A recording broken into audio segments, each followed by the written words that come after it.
Nina had always trusted Jay. 5 years together, living in their cozy little apartment in downtown Chicago. They had routines. Saturday pancakes, Thursday movie nights, and an unspoken rule: no secrets. It started with a forgotten password. Jay had asked her to reset his email while he was at work, and the recovery hint was, "What's her name?" The answer? Daisy. Nina didn't know any Daisy. At first, she brushed it off. Maybe it was an old pet or a cousin. But curiosity turned into a quiet storm. A few late-night scrolls through his socials, a glance at his phone when he left it charging, and then she found it. A hidden folder in his cloud drive, named Garden. Inside, photos, voice notes, messages, a parallel relationship, a woman named Daisy from another city, another world. But somehow right at the center of Jay's heart, Nina didn't scream. She didn't confront him. Not yet. Instead, she started playing her part better than ever. Lovelier, sweeter. Planning a vacation together. Talking about moving to a bigger place. And the day before their flight to Italy, she forwarded all the files to Daisy. No message, just the truth. She packed her bags, left her key on the kitchen counter, and boarded the plane alone. Seat 7A, a window seat, a new start. Nina watched the skyline shrink beneath her, the weight of betrayal still coiled in her chest. But beneath it, something else stirred. Relief, power, maybe.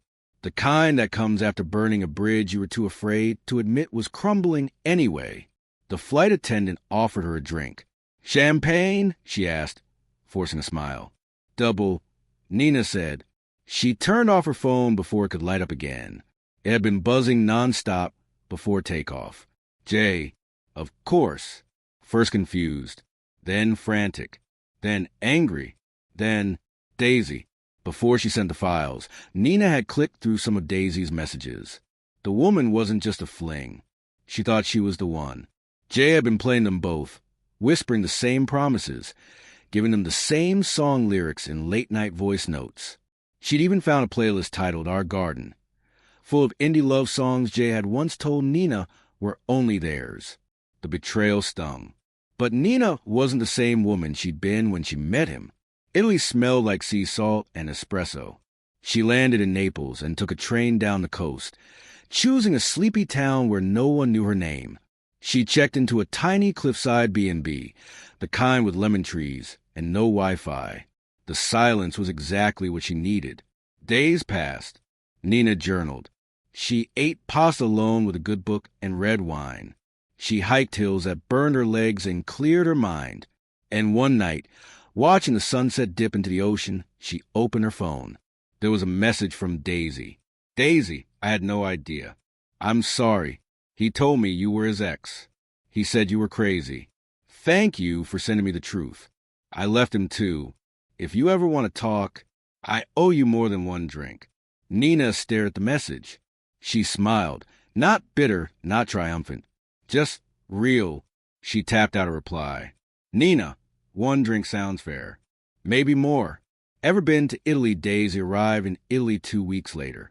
She stepped off the train with a duffel bag slung over one shoulder, sunglasses too big for her face, and the kind of poise Nina recognized immediately, the kind of grace you learn from pretending everything's fine when it's burning inside.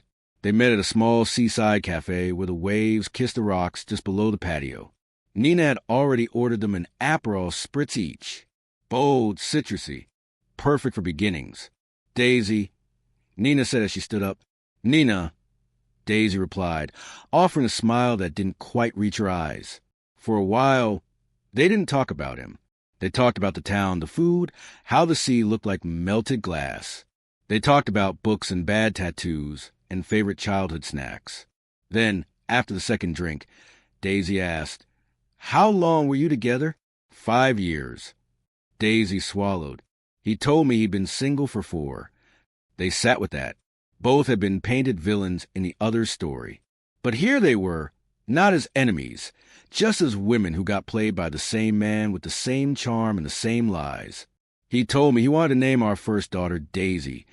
Daisy said, half laughing, half crying, said it was his favorite flower. Nina blinked. "He told me that was my middle name." It's not. They both started laughing then. A hard, ridiculous, bitter laugh. The kind that says what a damn mess. And after it passed, a strange kind of peace settled between them. That night, they walked the winding paths back to Nina's place, lemon trees heavy with fruit above their heads. I have an idea, Daisy said. Want to do something a little reckless? I just ghosted my cheating ex and fled to Europe, Nina replied. I'm feeling open-minded. The plan came together over midnight wine and a shared playlist. Our garden remixed with songs that now meant something entirely different. The next morning, they sent Jay a video. It opened with the Italian coastline, sun-drenched and perfect. Then the camera panned to Nina and Daisy, sipping espresso, smiling. Hi, Jay, Nina said. Just wanted to say thanks. Daisy added, we never would have met without you. Turns out, Nina said, we have a lot in common, especially in terms of taste. They clinked their espresso cups. Arrivederci. Then Daisy leaned closer to the camera. P.S. You should probably change your passwords. Daisy doesn't work anymore. For 3 glorious days after the video, there was nothing but peace. Nina and Daisy fell into an effortless rhythm. Morning swims, lazy lunches, long walks through town. They swapped stories, jokes, even secrets. The kind you only tell someone who knows exactly what kind of hell you've been through. It wasn't just healing. It was fun.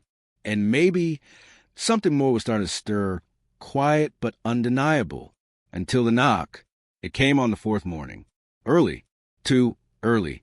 Nina had just come back from a swim. Hair still damp, coffee half brewed. The knock wasn't loud, but it wasn't friendly either. She froze.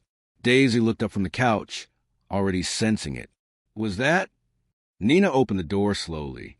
Jay, sunburnt, sweaty, unshaven, but still somehow managing to wear that same damn I'm innocent smirk. Hey, he said casually, as if he hadn't shattered 2 lives. This where you've been hiding? Daisy appeared behind Nina, arms folded. Jay blinked. Wow, both of you. That's cute.